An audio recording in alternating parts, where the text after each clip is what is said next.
Planets मिले हैं दोनों ही धरती से भी बेटर है, लेकिन साइज में ये धरती से 8 गुना बड़ा है।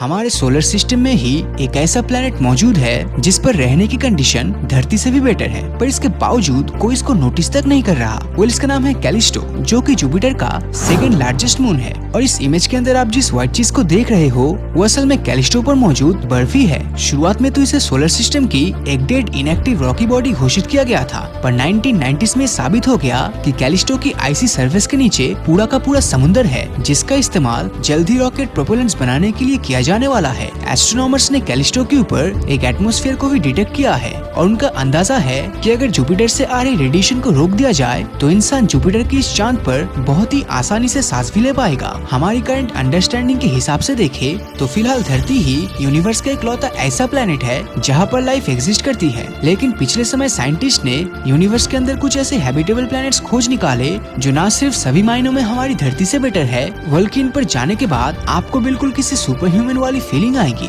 5 अक्टूबर 2020 को एस्ट्रोबायोलॉजिस्ट DS मकुच ने एक नए मिशन की शुरुआत की, जिसके तहत उन्होंने ऐसे प्लैनेट्स को अपना टारगेट बनाया जो सभी मायनों में धरती से बेटर थे। और आप यकीन नहीं करोगे कि उन्हें ऐसे प्लैनेट्स भी मिले जो एक या दो नहीं बल्कि पूरे के पूरे 24 थे। इन सुपर हैबिटेबल प्लैनेट्स को खोजने के लिए मकुच और उनकी टीम ने एक अलग ऑब्जर्वेशन करने का डिसाइड किया, जिसके लिए उन्होंने क्राइटेरिया की एक लिस्ट बनाई। और जो भी प्लैनेट क्राइटेरिया की उस लिस्ट को फॉलो कर रहा था, तब इसका सीधा सा मतलब था कि वो सुपर हैबिटेबल प्लैनेट है। जब भी कोई प्रॉपर प्लैनेटरी सिस्टम मिलता है तब उसमें सबसे पहला काम होता है वो प्लैनेट और उसके होस्ट स्टार के बीच के डिस्टेंस को मेजर करना, क्योंकि इससे ही हमें पता चल जाता है कि वो प्लैनेट अपने हैबिटेबल जोन में है या नहीं, और अगर है तो उस पर कितना वाटर परसेंटेज होगा। हैबिटेबल प्लैनेट्स खोजने के अगले क्राइटेरिया की बात करें तो वो है size and mass of planets, क्योंकि किसी भी प्लैनेट का मास और साइज लाइफ को इवॉल्व होने में इन्फ्लुएंस कर सकता है। अब जितना प्लैनेट का साइज होगा उतनी ही ज्यादा जगह मौजूद होगा इंसानों के रहने के लिए, और प्लैनेट्स का मास जितना ज्यादा होगा उतनी ही ज्यादा उस पर ग्रेविटी भी होगी, और इसी ज्यादा ग्रेविटी की वजह से वो प्लैनेट हवा को जमीन के करीब रखेगा, जिससे उसका एटमॉस्फेयर काफी ज्यादा मोटा और स्टेबल रहेगा। साइज और मास वाले क्राइटेरिया के बाद अब बात करते हैं हमारे नेक्स्ट क्राइटेरिया यानी कि टेम्परेचर की, जिसमें इन प्लैनेट्स का टेम्परेचर धरती से 5 डिग्री सेल्सियस ऊपर या नीचे हो सकता है, क्योंकि धरती के मिडिल वाले एरिया यानी ट्रॉपिकल रीजन में पनप रहे माइक्रोब्स इसी तरह के एक्सट्रीम टेम्परेचर में सरवाइव करते हैं। अब इन्हीं सभी फैक्टर्स को ध्यान में रखते हुए साइंटिस्ट को 24 एक्सोप्लैनेट्स में से 2 ऐसे सुपर हैबिटेबल प्लैनेट्स मिले हैं जिनका सरफेस टेम्परेचर और एटमॉस्फेयर दोनों ही धरती से भी बेटर है, जिनमें से एक है ल्यूटेन B प्लैनेट। इस प्लेनेट को 2017 में पहली बार ऑब्जर्व किया गया था। तब पता चला कि इस पर न सिर्फ पानी है बल्कि किसी भी लाइफ फॉर्म के जिंदा रहने के लिए सभी जरूरी चीजें जैसे कि हाइड्रोकार्बन्स और अमाइनो एसिड्स भी भारी मात्रा में मौजूद है। ये प्लेनेट इंसानों के रहने के लिए इतना अच्छा है कि रिसर्च के मुताबिक इसके परफेक्शन के पीछे किसी एलियन का हाथ बताया जाता है। और इसी पॉसिबिलिटीज को देखते हुए अक्टूबर 2017 और 18 में मेटी नाम की ऑर्गेनाइजेशन ने इस प्लेनेट पर कई मैसेजेस भेजे हैं, जिनमें से एक मैसेज में अलग अलग म्यूजिकल इंस्ट्रूमेंट की आवाज और दूसरे मैसेज के अंदर यूनिवर्स में हमारी लोकेशन का साइंटिफिक ट्यूटोरियल है, जिससे कि अगर ल्यूटेन B पर इंटेलिजेंट लाइफ मौजूद हुई तब हमें उसके बारे में एक न एक दिन जरूर पता चलेगा। अब अगला सुपर हैबिटेबल एरिया है ट्रैपिस्ट स्टार सिस्टम। कहा जाता है धरती के रेगिस्तान में जितने मिट्टी के कण है उतने ही स्टार्स पूरे ब्रह्मांड में मौजूद है। अब अगर सितारे ही इतने हैं तो सोचिए प्लैनेट्स कितने होंगे, और इतने अरबों खरबों प्लैनेट्स में सिर्फ हमारी धरती पर ही लाइफ एग्जिस्ट करती है, ऐसा होना तो लगभग नामुमकिन सा लगता है।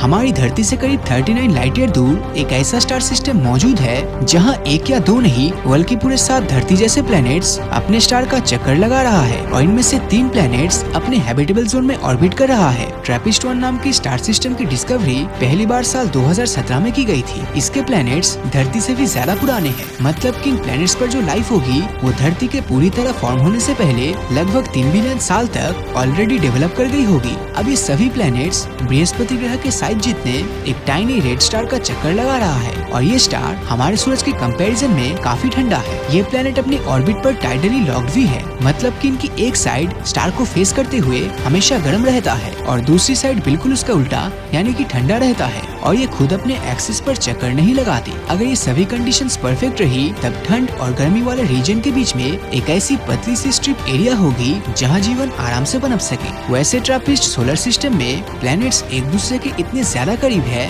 कि अगर आप इनमें से किसी एक पर खड़े होकर आसमान में देखेंगे तब आपको स्टार सिस्टम के बाकी प्लैनेट्स अपने चारों तरफ घूमते हुए दिखेंगे। TOI star system. इस स्टार सिस्टम में दो प्लैनेट्स इसके हैबिटेबल जोन में आता है जो कि है TOI 700d और TOI 700e।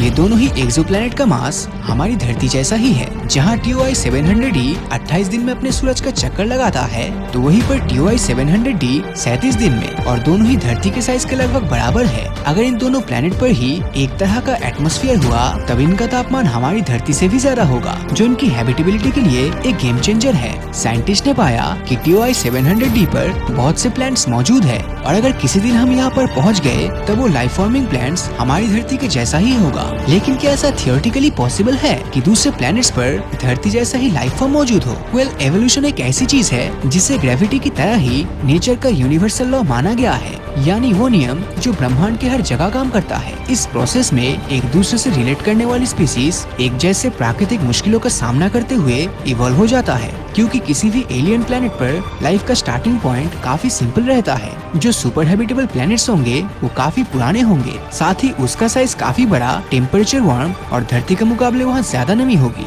ये प्लैनेट्स ऐसे स्टार्स को ऑर्बिट कर रहे होंगे जो हमारे सूरज से भी ज्यादा पुराने हैं और उनका लाइफ स्पैन भी सूरज से लंबा होगा। ऐसा माना जाता है कि हमारा सूरज करीब 10 बिलियन सालों तक एग्जिस्ट करेगा और जब बात धरती पर मौजूद लाइफ की आती है तब धरती पर कॉम्प्लेक्स लाइफ फॉर्म होने में करीब 4 बिलियन साल लगे। हालांकि कुछ स्टार्स ऐसे हैं जिनकी लाइफ हमारे सूरज से भी ज्यादा लंबी है, जिसके चलते इनके प्लैनेट्स पर लाइफ को इवॉल्व होने का ज्यादा समय मिल जाता है। तो अब सवाल आता है कि आखिर हम इन प्लैनेट्स में एलियन लाइफ को ढूंढेंगे कैसे? इसके लिए सबसे पहले हमें के स्टार्स को ढूंढना होगा, जिन्हें सिंपल वर्ड्स में रेड ड्वार्फ भी कहा जाता है। रेड ड्वार्फ बाकी स्टार्स के मुकाबले काफी ठंडे होते हैं और इनकी ल्यूमिनोसिटी यानी कि रोशनी भी काफी कम होती है। साथ ही साथ ये 20 से 70 बिलियन सालों तक वजूद में रहते हैं। अगर हम धरती से कंपेयर करें तो रेड ड्वार्फ को ऑर्बिट करने वाले किसी प्लैनेट पर अगर लाइफ मौजूद है तब उसको इवॉल्व और एडाप्ट होने में धरती से भी ज्यादा समय मिल गया होगा और इसकी आइडियल एज भी लगभग 5 से 8 बिलियन साल होगी। मतलब हो सकता है कि आज की तारीख में जिस प्लैनेट पर लाइफ का नामो निशान नहीं है वहाँ आज से लाखों करोड़ों साल बाद एलियंस रहने लगे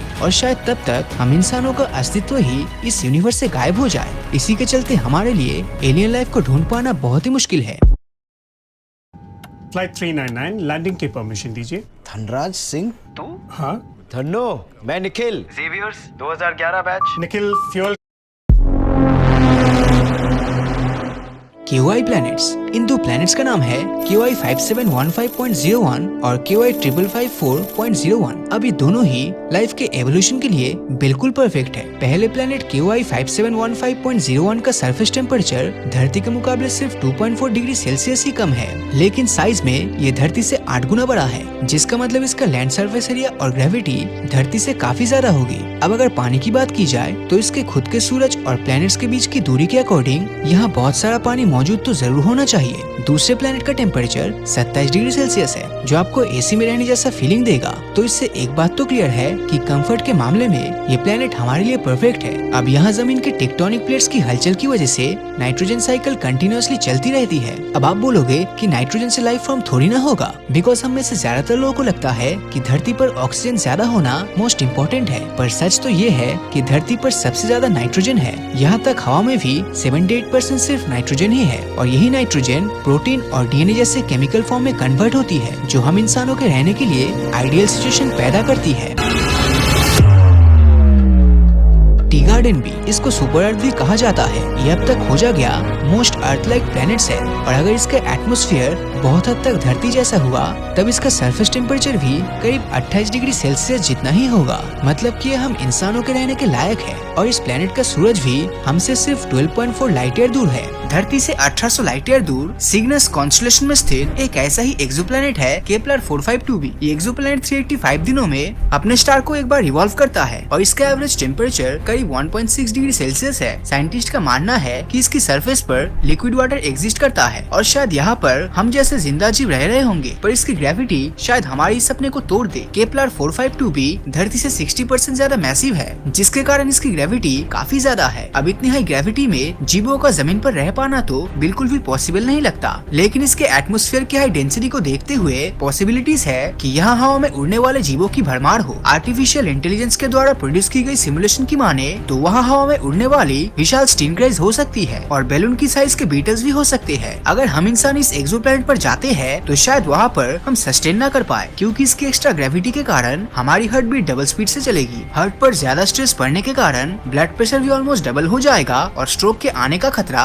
और भी ज्यादा बढ़ जाएगा। अब बात करते हैं अगली 667 सीसी की। ये धरती से 24 लाइट ईयर दूर स्कॉर्पियस कॉन्स्टेलेशन में स्थित है और ट्रिपल स्टार सिस्टम वाले रेड ड्वार्फ के अराउंड रिवॉल्व करता है। हमारे ग्रह से 1.5 टाइम्स बड़ा ये एक्सोप्लैनेट अपने स्टार के साथ टाइडली लॉक्ड है, जिस वजह से इसकी एक साइड हमेशा स्टार की ओर रहती है और दूसरी साइड पर रोशनी का नामो निशान नहीं पहुंचता, जिसका नतीजा ये होता है कि एक और रेगिस्तान से भी ज्यादा गर्मी होती है और दूसरी ओर साल भर एंटार्क्टिका की तरह बर्फ जमने वाली सर्दी होती है। ये दोनों साइड जिस लाइन पर मिलती है उसे ट्वाइलाइट जोन कहा जाता है और यहाँ का टेम्परेचर रहने लायक हो सकता है। एरिसीबो की यूनिवर्सिटी ऑफ पोर्टो रिको के रिसर्च का कहना है कि यहाँ का टेम्परेचर 27 डिग्री सेल्सियस तक हो सकता है और यहाँ पर लिक्विड वाटर की प्रेजेंस भी पॉसिबल है। एआई सिमुलेशन यहाँ पर पेंटापॉड्स की प्रेजेंस का अंदाजा लगाता है। ये 5 पैरों वाले स्पाइडर जैसे जीव डॉग के साइज के होंगे और गर्म इलाकों में रॉक्स के नीचे छिपे बीटल्स का शिकार करते होंगे। पर सवाल है कि क्या हम इंसान ग्ली 667 सीसी के ट्वाइलाइट जोन में रह सकते हैं? इसका जवाब हाँ भी है और नहीं भी। अगर बात कुछ दिनों की है तो हम आराम से यहाँ पर रह पाएंगे, लेकिन ये एक्सोप्लैनेट अपनी यूनिक ऑर्बिट के कारण टाइडली हीटिंग शो करता है। होता कुछ यूँ है कि इसकी ग्रेविटेशनल एनर्जी